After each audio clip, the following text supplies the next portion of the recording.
আসসালামু আলাইকুম। আলহামদুলিল্লাহ, দীর্ঘ প্রতীক্ষার পর অবশেষে আমাদের যে দুইটা গাভী বাচ্চা দেওয়ার কথা ছিল তার মধ্যে একটা গাভী আজকে বাচ্চা দিয়েছে। গত কয়েকদিন যাবত গাভী দুইটাকে লক্ষ্য করছিলাম যে কখন বাচ্চা দেয়। এর কারণ হচ্ছে দুইটা গাভী একসাথে প্রেগনেন্ট হয়েছিল এবং একসাথেই বাচ্চা দেওয়ার কথা এবং একসাথেই ওদের যে সিমটমগুলি থাকে সেগুলি প্রকাশ পাচ্ছিল বাচ্চা দেওয়ার। সকালে আমরা বাড়িতে ছিলাম না, খুব ভোরে আমরা বাজারে গিয়েছিলাম একটা কাজের জন্য। নর্মালি আমরা এই সময়টাতে কোথাও যাই না, কারণ আমরা জানি যে কোনো সময় এই গরুগুলি বাচ্চা দিতে পারে, তাই এদের আশেপাশে থাকার চেষ্টা করি বা বাড়িতেই থাকি বা খামারের কাছেই থাকি। আলহামদুলিল্লাহ, এই গাভীটা আমাদের একটা দেশি গাভী। আমরা আগে থেকেই ভেবেছিলাম যে এই গাভীটা হয়তো বাচ্চা দেওয়ার সময় তেমন কোনো সমস্যা হবে না, তো দেখলাম যে আলহামদুলিল্লাহ তেমন কোনো সমস্যা হয়ও নি। আমরা যদি আরেকটু পরে আসতাম তাহলে হয়তো বাচ্চা একাই হয়ে যেত। তো যাই হোক, বাচ্চা হওয়ার পর আমাদের যে মূল কাজগুলি থাকে সেগুলির মধ্যে অন্যতম হচ্ছে বাচ্চাটাকে ওর মায়ের মুখের সামনে আমরা দিয়ে দেই, যাতে করে ওই লালাগুলি চেটে ওর মা পরিষ্কার করে ফেলতে পারে বা দ্রুত ওকে শুকিয়ে ফেলতে পারে। কখনোই এরকম হয়নি যে আধা ঘন্টা ওভার হয়ে গিয়েছে তারপরে আমরা এই দুধ খাইয়েছি, এরকম কখনোই হয়নি। আলহামদুলিল্লাহ, আধা ঘন্টার মধ্যেই আমরা এই শাল দুধ পর্যাপ্ত পরিমাণে বাছুরটাকে খেতে দিই। এতে করে পরবর্তীতে এই বাছুরগুলি রোগ প্রতিরোধ ক্ষমতা অনেক বেশি বেড়ে যায়। বাছুরটা জন্ম হওয়ার সাথে সাথে ও উঠে দাঁড়াতে পারে না, যে কারণেই ওর মার ওলানে গিয়ে ও দুধ টেনে খেতে পারবে না, যে কারণেই আমরা আগে থেকে নিপিল রেডি করে রাখি এবং দুধ দহন করে ওই একটা বোতলের মধ্যে ঢুকিয়ে তারপর নিপিল দিয়ে বাছুরকে আমরা প্রথমেই খাইয়ে দিই। এতে করে দুইটা কাজ হয়। একটা কাজ হচ্ছে আমরা বাছুরটাকে খুব দ্রুত শাল দুধটা খাইয়ে দিতে পারি,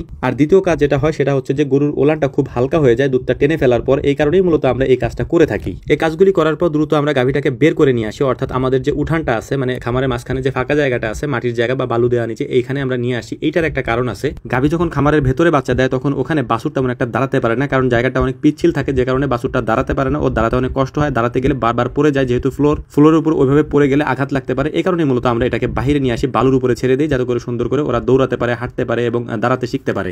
কয়েক ঘন্টা থাকার পর এগুলি পুরোপুরি দৌড়াদৌড়ি শিখে যায়। এরপর মূলত হচ্ছে আমরা খামারের ভিতরে ওদেরকে আবার দিয়ে দিই। বাচ্চা দেওয়ার পর গাভীকে খাবার হিসেবে আমরা যেটা দিই সেটা হচ্ছে যে আমরা হালকা কুসুম গরম পানি দিই এবং এই কুসুম গরম পানির সাথে আমরা লবণ দিই। লবণের সাথে আমরা হালকা কিছু ভুসি দিয়ে দিই, যেটা খাবারের স্বাদ বাড়ানোর জন্য দেওয়া হয়ে থাকে আর কি। মূলত ওই গাভীটার ডেলিভারি সমস্ত কাজ কমপ্লিট করার পর আমরা চলে এসেছি আমাদের পাশে যে আর একটা শেড আছে, গাভীর শেড। এই শেডের মধ্যে একটা গাভী আছে যেটা আজকে দিনের মধ্যে বাচ্চা দিতে পারে। সকাল থেকেই দেখছিলাম যে এটা বাচ্চা দেওয়ার মতো একটা সিমটম দেখা যাচ্ছে। তো আমি আগে একটা ভিডিওতে বলেছিলাম যে আমাদের এই ছোট গাভীটা হয়তো আগে বাচ্চা দিবে, তো আলহামদুলিল্লাহ ছোট গাভীটাই আগে বাচ্চা দিয়েছে। এখন আরেকটা গাভী বাচ্চা দেওয়ার অপেক্ষায় আমরা আসি, হয়তো আজকে দিনের মধ্যে সেটাও বাচ্চা দিয়ে দিবে। তাই ওদের ঘরটাও আমরা সুন্দর করে পরিষ্কার করে রেখেছি। তো দেখতে দেখতে আমাদের যে বাচ্চাটা দিয়েছে কিছুক্ষণ আগে, এই বাচ্চাটা দাঁড়াতে পেরেছে এবং ও সুন্দর করে হাঁটতেছে এবং ওর মা দুধ ও একা একা খেতে পাচ্ছে। বাকি যে এখানে শাল দুধগুলি আছে, এই শাল দুধগুলিকে আমরা এখান থেকে নিয়ে যাচ্ছি। তো বিকালবেলা বলতে কয়েক ঘন্টা পরে এটার ফুল পড়ে যায় এবং ফুল পড়ার পর ওই ফুলটাকে মূলত হচ্ছে যে আমরা মাটি খুঁড়ে গর্ত করে তার মধ্যে আমরা মাটি চাপা দিয়ে রাখি আর কি, যাতে করে এটা থেকে দুর্গন্ধ না ছড়ায়। এই কারণেই মূলত এই কাজটা আমরা করে থাকি। তো আলহামদুলিল্লাহ, মোটামুটি আমাদের সব কাজ কমপ্লিট হয়ে গেছে। আপনারা আমাদের জন্য দোয়া করবেন। আমাদের আরেকটা যে গাভী আছে ওটার জন্য খুব সুন্দরভাবে বাচ্চা দিতে পারে, এটার জন্য আপনাদের কাছে আমাদের দোয়ার দরখাস্ত রইল। আমাদের জন্য দোয়া করবেন। আসসালামু আলাইকুম রহমতুল্লাহ।